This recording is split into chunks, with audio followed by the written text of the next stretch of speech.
Mesdames et messieurs, bonjour et bienvenue dans votre journal de 15 heures. Voici les titres de cet après-midi. Clôture de la 24e édition du concours régional de mémorisation du Saint-Coran.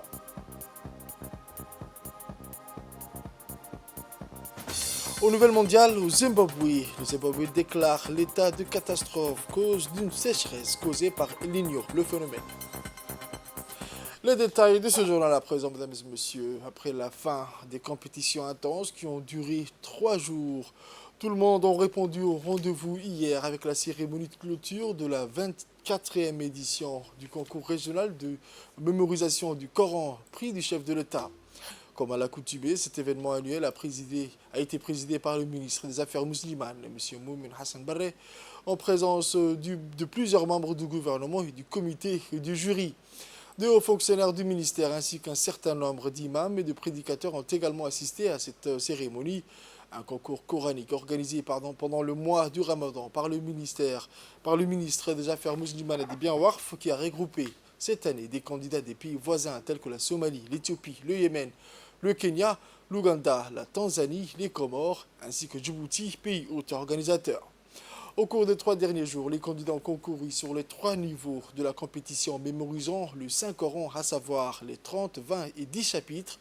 Il est à noter que le ministère des Affaires musulmanes et des biens Warf a pris toutes les mesures et dispositions nécessaires pour assurer le succès de ce concours et pour créer l'atmosphère appropriée afin que les candidats relèvent cet honorable défi avec détermination et ambition vers le succès de l'État et l'éclat. Il convient de mentionner aussi que Cheikh Abdurrahman Adandaoui a animé cette occasion avec des chants religieux où les participants ont réagi avec un grand enthousiasme.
Au début de l'événement, les concurrents auront participé, en concours participant à cette édition de ce concours régional de mémorisation du Coran ont alterné sur la tribune pour ravir l'audience avec des magnifiques récitations du Saint-Coran, Al-Quran al-Karim. الشيطان الرجيم بسم الله الرحمن الرحيم وبالحق أنزلناه وبالحق نزل وما أرسلناك إلا مبشرا ونذيرا وقرآنا فرقناه لتقرأه على الناس على مكث ونزلناه تنزيلا أعوذ بالله من الشيطان الرجيم أقم الصلاة لدلوك الشمس إلى غسق الليل وقرآن الفجر إن قرآن الفجر كان مشهودا ومن الليل فتهجد به نافلة لك عسى أن يبعثك ربك مقاما محمودا أعوذ بالله من الشيطان الرجيم إن في خلق السماوات والأرض واختلاف الليل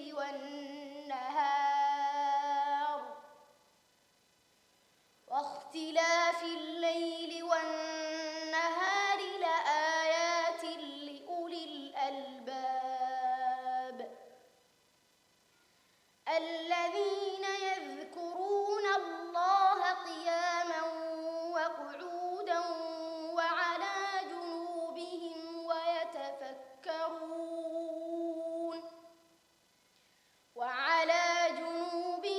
ويتفكرون في خلق السماوات والأرض ربنا ما خلقت هذا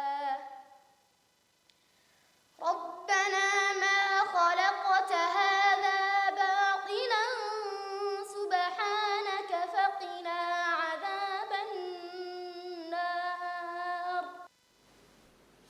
Le président du comité du jury, Cheikh Mahmoud Ahmed Obsi, a prononcé un discours lors de cette cérémonie. Cet événement coranique annuel organisé par le ministère des Affaires musulmanes et des Biawaf, soulignant l'importance primordiale de ce concours pour encourager les jeunes à mémoriser le livre d'Allah Tout-Puissant. Il a noté que cette édition du concours a rassemblé des participants de la Somalie, de l'Éthiopie, du Yémen, du Kenya, de la Tanzanie, de l'Ouganda ou des Comores. Ils ont concouru à différents niveaux de la compétition qui bénéficie depuis 1999 le haut patronage du président de la République, Al-Hajj Ismaël Marguerite. Ensuite, le ministre des Affaires musulmanes et des Biawaf, M. Moumen Hassan Barre, a souligné pour sa part l'importance tangible de cette occasion consacrée à honorer les lauréats du 24e concours régional de la mémorisation du Saint-Coran et le prix du chef de l'État, organisé par son département ministériel sous le patronage du président de la République, son Excellence El Hadj Ismaël Marguerite. Il a souligné ainsi que ce soutien et cet intérêt confirment sans aucun doute le lien profond entre le peuple djiboutien et la mémorisation et la récitation du Coran. Le ministre a affirmé que le concours du prix du chef de l'État est devenu, grâce à Allah, le centre d'attention à Djibouti et dans les pays voisins. Le ministre Moumen Hassan Barre a également saisi cette occasion pour féliciter les jeunes lauréats pour les excellents résultats obtenus lors de la compétition, soulignant que l'intérêt croissant pour cette compétition dans la Corne de l'Afrique, en Afrique de l'Est et dans la région du Sud de la mer Rouge reflète les réalisations cumulées et les fruits récoltés au cours des 2 dernières décennies. Il a noté que son département ministériel veille à ce que notre pays se distingue dans les compétitions coraniques régionales et internationales.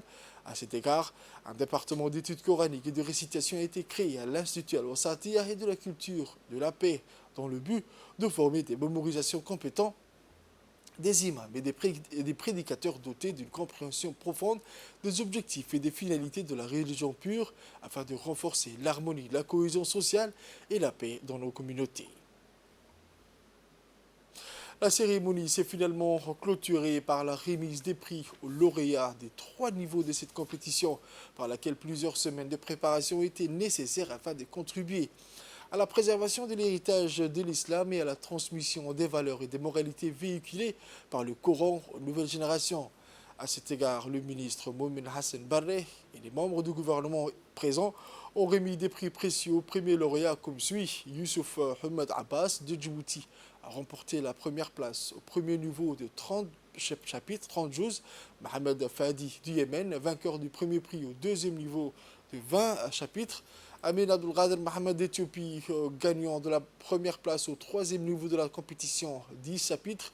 Rappelant que le président de la République, son Excellence M. Ismaël Marguerite, a reçu ces 3 lauréats à sa résidence dans le quartier de Haramous, où il leur a offert des cadeaux précieux et les a félicités pour leur victoire aux premières places de la compétition organisée par le ministère des Affaires musulmanes et des Biawaf chaque année pendant le mois sacré du Ramadan.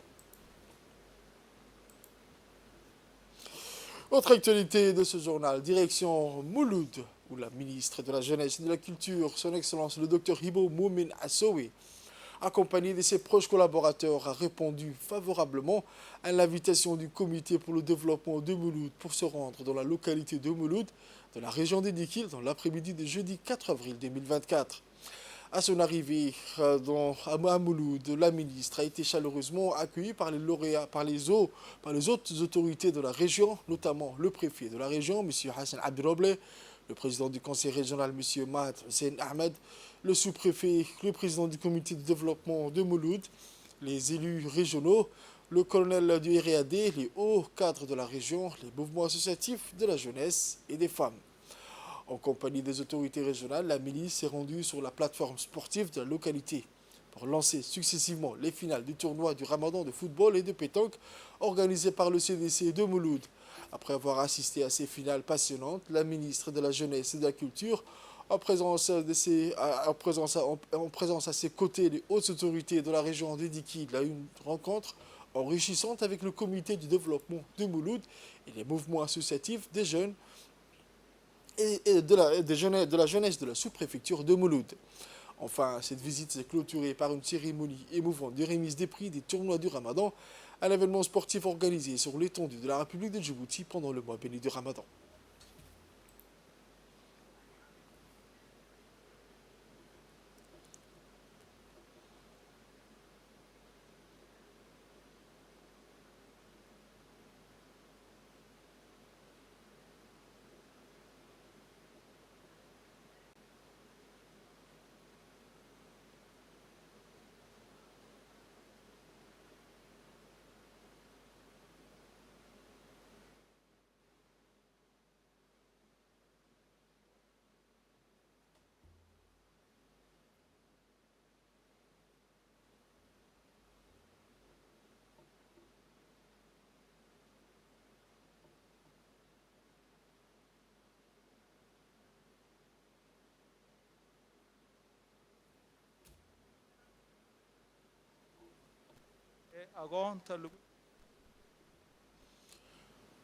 La ministre de la Jeunesse et de la Culture, Dr Hibo Moumin Asso, a exprimé sa gratitude aux autorités de la région, au comité du développement de Mouloud et à la population et sa population également pour l'accueil chaleureux et leur engagement en faveur de la jeunesse de la région de Dikil. Suite aux intempéries exceptionnelles qui ont frappé la capitale cette semaine, l'agence djiboutienne des routes a rapidement réagi en lançant un ambitieux programme de réhabilitation d'urgence des principales voies de circulation empruntées par le transport en commun. Hier, les équipes de l'ADR se sont rendues à la place Mahmoud Harbi pour commencer la réhabilitation de la gare routière, cruciale pour les automobilistes. C'est dans le cadre du programme d'entretien routier annuel. Plusieurs tronçons prioritaires situés dans la commune de Balbala, Boulaos et Razdika seront soumis à des travaux de réfection dans les prochains jours. Cette initiative vise à améliorer la fluidité des déplacements, tant pour les biens que pour les personnes essentielles à la vie quotidienne des citoyens. Ces efforts de rénovation des voiries urbaines ont pu être réalisés grâce à un soutien sans faille du gouvernement qui a généreusement octroyé un don de 265 conteneurs de bitume pur. Cette contribution est destinée à renforcer les capacités techniques et opérationnelles de l'agence djiboutienne des routes, lui permettant ainsi de mener à bien ses missions dans des délais toujours plus courts et avec une qualité accrue. Les usagers des transports en commun et les automobilistes présents ont exprimé leur reconnaissance et leur confiance envers les équipes de l'ADR, conscients des bénéfices à long terme que ces travaux apporteront à toute la communauté. L'ADR reste déterminée à poursuivre ses efforts en faveur de l'amélioration constante du réseau routier, afin de garantir à chacun un accès sûr et efficace aux services essentiels et aux opportunités de développement économique.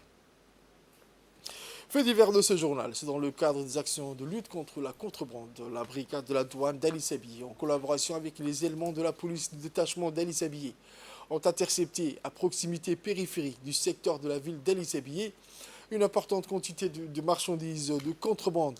La marchandise saisie à cette occasion était composée de 50 kg de carte dont le poids total a été estimé à 3500 kg que les contrebandiers voulaient acheminer à la capitale. Selon la procédure standard en vigueur, cette quantité a été détruite sur place en présence du chef de la brigade de la douane d'Ali Sabié, M. Mohamed Moumin Hassan, Pour rappel, chaque semaine, des quantités énormes de cannes non autorisées sont importées et à vendre dans les marchés nationaux sont saisies et brûlées par les corps en uniforme de la région. Aux nouvelles mondiales à présent, je vous le disais dans le titre, le Zimbabwe a déclaré l'état de catastrophe en raison de la sécheresse dévastatrice qui sévit dans une grande partie de l'Afrique australe. Le président du pays a déclaré qu'il avait besoin de 2 milliards de dollars pour l'aide humanitaire. Cette déclaration était largement attendue à la suite de mesures similaires prises par les pays voisins, la Zambie, le Malawi, où la sécheresse liée au phénomène climatique El Niño a ravagé les cultures, laissant des millions de personnes dans le besoin d'une aide alimentaire. En raison de la sécheresse provoquée par El Niño, plus de 80% du pays a reçu des précipitations inférieures à la normale, a déclaré le président Emerson dans un discours appelant à l'aide internationale. La priorité absolue du pays, a-t-il ajouté, de garantir de la nourriture à tous les Zimbabwéens. En cours, aucun habitant du Zimbabwe ne doit succomber ou mourir de faim. Il a également appelé les agences des Nations Unies, les entreprises locales et les organisations religieuses à contribuer à l'aide humanitaire. El Niño, un phénomène climatique naturel qui réchauffe certaines parties de l'océan Pacifique tous les 2 à 7 ans, a des effets variés sur le climat mondial. En Afrique australe, il provoque généralement des précipitations inférieures à la moyenne, mais cette année, la sécheresse a été la plus grave depuis des décennies. Le Zimbabwe, qui était autrefois une puissance agricole régionale et un exportateur de céréales, s'est de plus en plus tourné vers les agences d'aide ces dernières années pour éviter une famine massive due à des conditions climatiques extrêmes telles que la vague de chaleur et les inondations. C'est la fin de ce journal de 15h, mesdames et messieurs. Merci à vous de l'avoir suivi et restez avec nous pour la suite du programme sur Télé Djibouti.